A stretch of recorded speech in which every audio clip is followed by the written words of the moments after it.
Hello everyone, আমি Abhijit Gwyn. আজকের ক্লাসে আলোচনা করতে চলেছি সেপ্টেম্বর 2021-এর ওয়েস্ট বেঙ্গল বোর্ড ক্লাস 10-এর ইংলিশ মডেল অ্যাক্টিভিটি টাস্ক যেটা ইস্যু করেছে তার সঠিক আনসার কিভাবে লিখতে হবে সেই সম্পর্কে। তোমরা লক্ষ্য করলে দেখতে পাবে যে সেপ্টেম্বর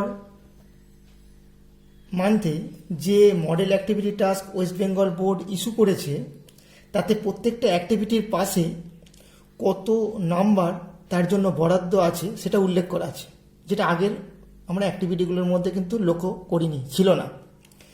তাহলে একটা কথা আমাদের মাথায় রাখতে হবে যে যদি কোনো কারণে ওয়েস্ট বেঙ্গল বোর্ড ক্লাস 10-এর এক্সাম না নিতে পারে তাহলে এই মডেল অ্যাক্টিভিটিগুলোতে তোমরা কতটা নাম্বার পেলে তার ভিত্তিতে ভবিষ্যতে রেজাল্ট ইস্যু হতে পারে যদি পরীক্ষা না হয়। তাই খুব ভালো করে বুঝে এই মডেল অ্যাক্টিভিটিগুলো সলভ করা তোমাদের দরকার। তাহলে আর কথা না বাড়িয়ে আমরা মূল ভিডিওতে ফিরে আসি। তো দেখো, এখানে আমি মডেল অ্যাক্টিভিটি টাস্কের পুরো যা যা দিয়েছে করতে সেটা আমি নিজে হাতে তুলে নিয়েছি লিখে, ঠিক আছে? তো model activity task class 10 English second language September 2021 issue করেছে, পার্ট 6 হবে এটা। তো অ্যাক্টিভিটি 1-এ লক্ষ্য করো দিয়েছে replace the underline words with suitable phrasal verbs from the given list. একটা লিস্ট দেওয়া আছে এখানে, সেখান থেকে সুইটেবল ফ্রেজাল ভার্ব অথবা গ্রুপ ভার্ব যাকে বলে সেটা তোমাকে চুজ করতে হবে।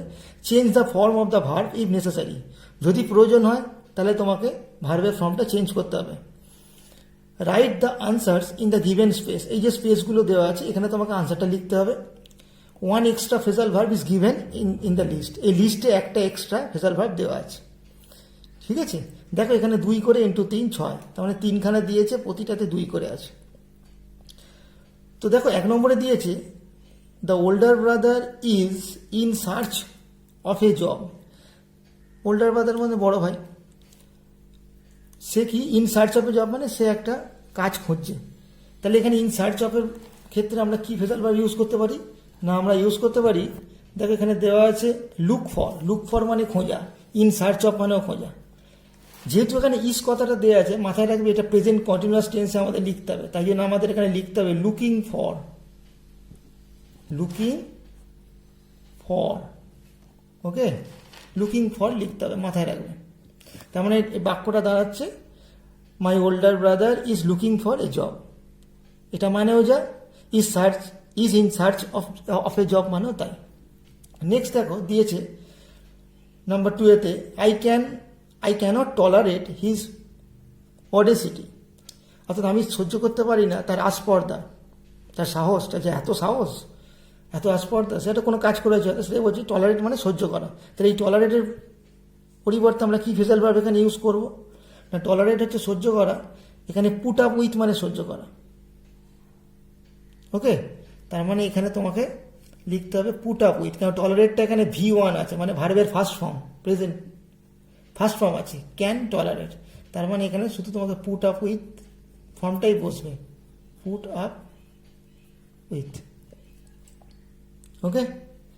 নেক্সট দেখো number 3, the headmistress distributed books among the student. Headmistress বন্টন করেছিলেন বই ছাত্র বা ছাত্রীদের মধ্যে। তা ডিস্ট্রিবিউটেড মানে হচ্ছে বন্টন করা। তো এটার ফ্রেজাল ভার্ব কী হবে? এটার ফ্রেজাল ভার্ব হবে গিভ অ্যাওয়ে।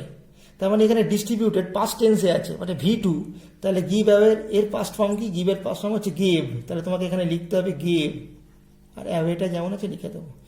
তার মানে ডিস্ট্রিবিউটেড যেহেতু আছে তাহলে তোমার এখানে ফ্রেজাল ভার্ব হবে গেভ অ্যাওয়ে। যদি তুমি এটা গিভ অ্যাওয়ে লিখতে তুমি নাম্বার পেতে, কিন্তু ফুল মার্কস যে 2 মার্কস দেওয়া আছে সেটা পাবে না, তখন তোমাকে 1 দেবে, যেহেতু তুমি সঠিক টেন্সে লিখতে পারোনি। ওই জন্য জানবে সঠিক টেন্সে অবশ্যই লিখতে হবে, ওকে। তাহলে আমাদের অ্যাক্টিভিটি 1টা সলভ হয়ে গেল। এবার আমরা চলে যাই অ্যাক্টিভিটি 2-তে। দেখো অ্যাক্টিভিটি 2-তে কী দিয়েছে না, join the following pairs of sentences. 2টো করে সেন্টেন্স দেওয়া আছে, তোমাকে সেটা জয়েন করতে হবে। 1 করে আছে, 4খানা দিয়েছে। তো মাথায় রাখবে এখানে জয়েন করতে বলে, এখানে কিন্তু তোমাকে বলে দেয়নি যে এটা সিম্পল সেন্টেন্স করো কি কমপ্লেক্স সেন্টেন্স করো কি কম্পাউন্ড সেন্টেন্স করো। তবু আমি একটা কথা বলবো, যখন এরকম দিয়ে দেবে সেক্ষেত্রে তুমি সিম্পল এবং কমপ্লেক্সটাই ট্রাই করবে, কেন কম্পাউন্ড সেন্টেন্স আমাদের এমনি ওয়েস্ট বেঙ্গল বোর্ডে খুব ইজি বলে একমাত্র যদি বলে দেয় তাহলে কম্পাউন্ড সেন্টেন্সে করবে, নাহলে না করাই ভালো, ঠিক আছে, সেটা অ্যাভয়েড করতে বলে। সুতরাং এখানে যে 4টে সেন্টেন্স দিয়েছে জয়েন করতে হবে, যেটা পেয়ার অফ সেন্টেন্স 4টে আছে, তো আমি নাই সেটা সিম্পল নাই কমপ্লেক্স করবো, আর যদি দুটোই করা সম্ভব হয় আমি দুটোই করে দেখিয়ে দেবো, তোমাদের যেটা ইচ্ছা তোমরা করো। ওকে, তো নাম্বার এটা দেখো দেওয়া আছে স্টাডি অ্যাটেন্টিভলি, ফুল স্টপ দিয়ে বলেছে you will not score high marks, অর্থাৎ মনোযোগ দিয়ে পড়াশোনা করো, তুমি বেশি নাম্বার পেতে পাবে না, স্কোর করতে পারবে না, ঠিক আছে। তার মানে আমি যদি এটা জয়েন করি আমি লিখতে পারি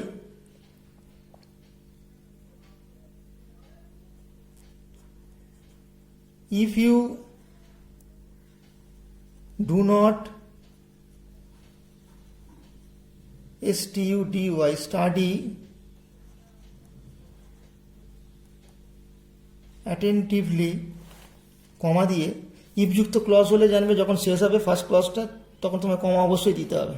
তাহলে if you do not study STUDY, এটা Y, study attentively you will not score high marks, high marks. Okay, মানে যদি তুমি মনোযোগ সহকারে পড়াশোনা না করো তাহলে তুমি বেশি মার্কস পাবে না। ইফ দিয়ে করা যায় এটা, এটা আরেকটাভাবে করা যেতে পারে, এই ইফ না ব্যবহার করে আমরা আনলেস দিয়েও করতে পারি। আনলেস দিয়ে এটা কিভাবে হবে না, আনলেস দিয়ে তোমাকে এটা করতে হবে, প্রথমে আনলেস কথাটা লিখবে, unless you study attentively, unless মানে হচ্ছে ইফ নট, মাথায় রাখবে যদি না, তাহলে unless you study attentively comma দিয়ে দ্বিতীয় সেন্টেন্সে যা আছে লিখে দাও, ইউ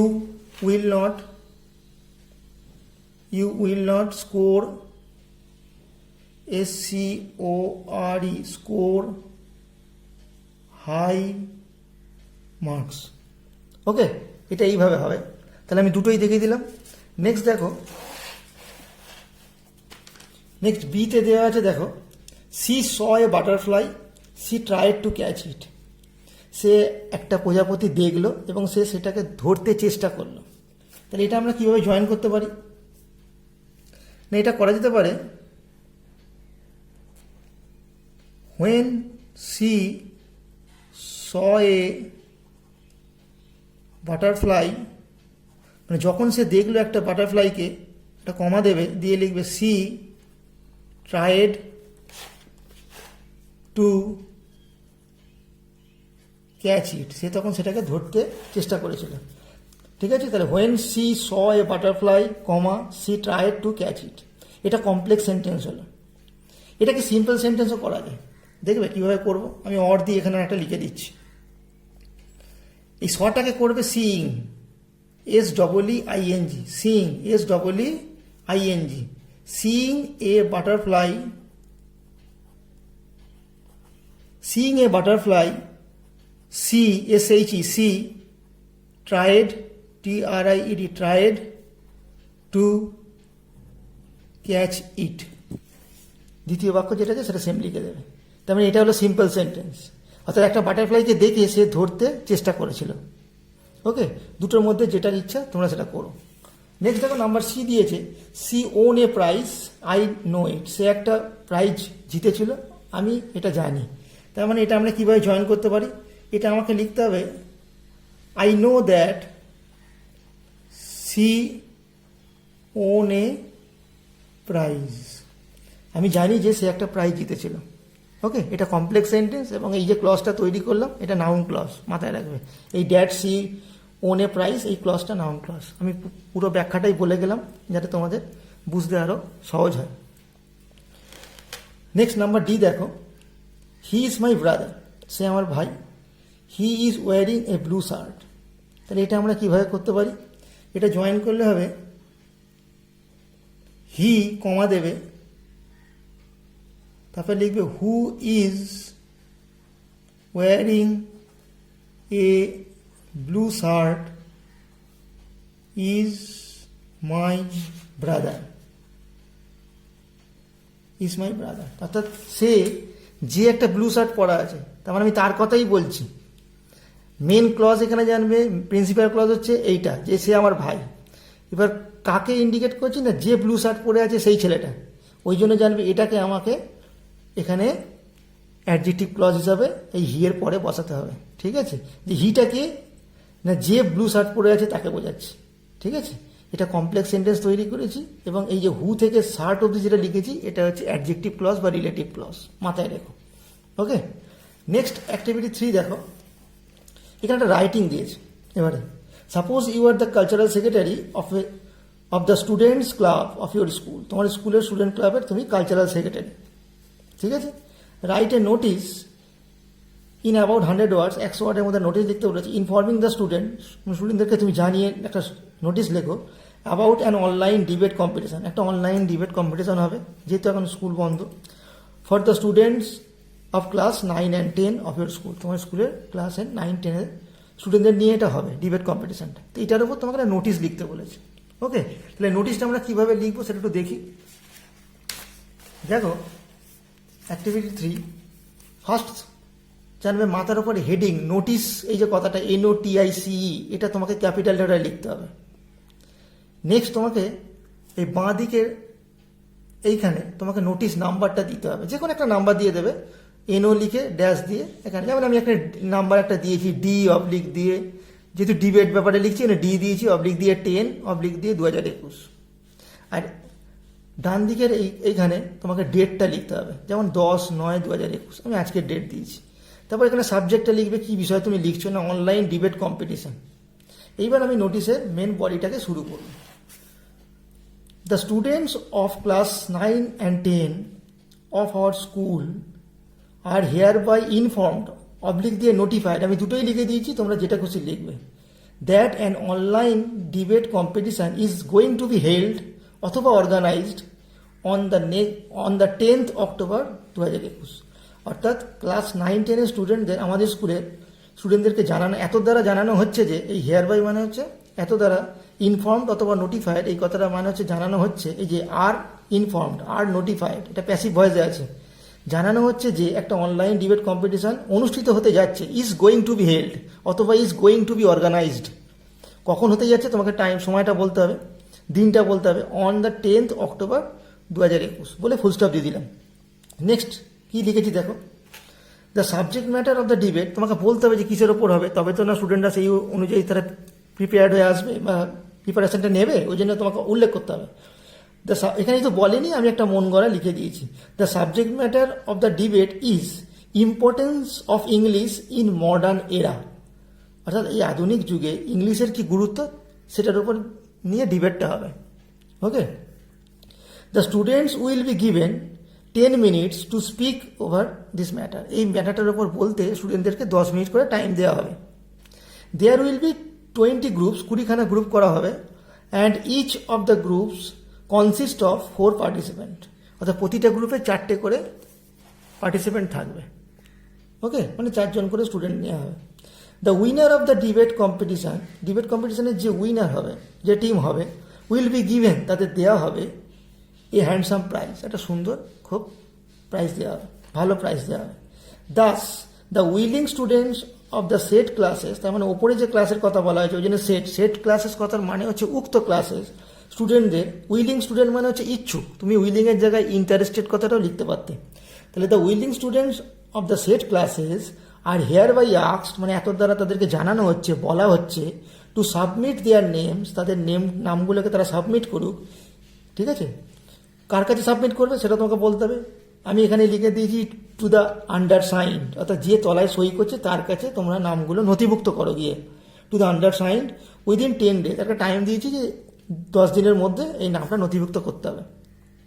ফুল স্টপ দিয়ে লিখেছি everyone's cooperation is earnestly expected, অর্থাৎ প্রত্যেকের যে সহযোগিতা একান্তভাবে আশা করা হচ্ছে। ওকে, এটা একটা কনক্লুডিং একটা সেন্টেন্স আমাদের লিখতে হয়, তাই লিখলাম। লিখে তুমি এখানে SD মানে সাইন্ড বলে তোমার নাম, যেমন আমি এখানে আমার নাম অভিজিৎ কুইন লিখে দিচ্ছি, তুমি এখানে তোমার নাম লিখবে, লিখে তলায় দিয়ে দেবে তোমার ডেজিগনেশনটা কি, না cultural secretary of the students club বলে ABC স্কুল, স্কুলের নাম আমরা দেবো না যেহেতু আমাদেরকে মেনশন করতে বারণ করা আছে।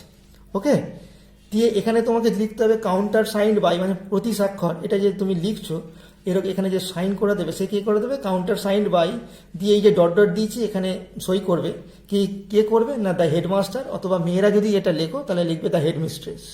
ওকে, আর মধ্যিখানে এখানে একটা গোল করে সিল দিয়েছি, তার মানে স্কুলের সিল পড়বে। ওকে, তার মানে এইভাবে নোটিশটা লিখতে হবে। আর একটা কথা, নোটিশ যখন লেখা হয়ে যাবে নোটিশটাকে এরমভাবে ঘিরে দেবে চারদিকটা, অনেকে ঘিরে না কিন্তু ঘিরে দেওয়া উচিত, যেহেতু এটা একটা পেজে লেখা হয়, এটা একটা চৌকো পেজে, ওইটা ঘিরে দেবে, পেন্সিল দিয়ে হোক কি পেন দিয়ে হোক ঘিরে দেবে। ওকে, তাহলে আমাদের নোটিশটা টোটাল কমপ্লিট হয়ে যাবে এবং নোটিশটা যে 10 মার্কস আছে তাতে ম্যাক্সিমাম নাম্বারই তোমরা পেয়ে যাবে। ওকে, তাহলে আশা করি যদি তোমাদের এই ভিডিওটা ভালো লেগে থাকে তো একটা লাইক দিও, কিছু ভালো কমেন্ট করার থাকলে করো, তাতে আমি আরও ইন্সপায়ার্ড হব। আর যারা নতুন আজকে এই ভিডিওটা দেখলে তাদের রিকোয়েস্ট যে তারা চ্যানেলটাকে সাবস্ক্রাইব করে রেখো, বেল বাটনটাকে প্রেস করে দিও, যাতে আগামী দিনে আরও যা ভালো ভালো আমি ভিডিও আপলোড করে দেবো তোমাদের উপকারে আসবে সেটা। ওকে, থ্যাংক ইউ।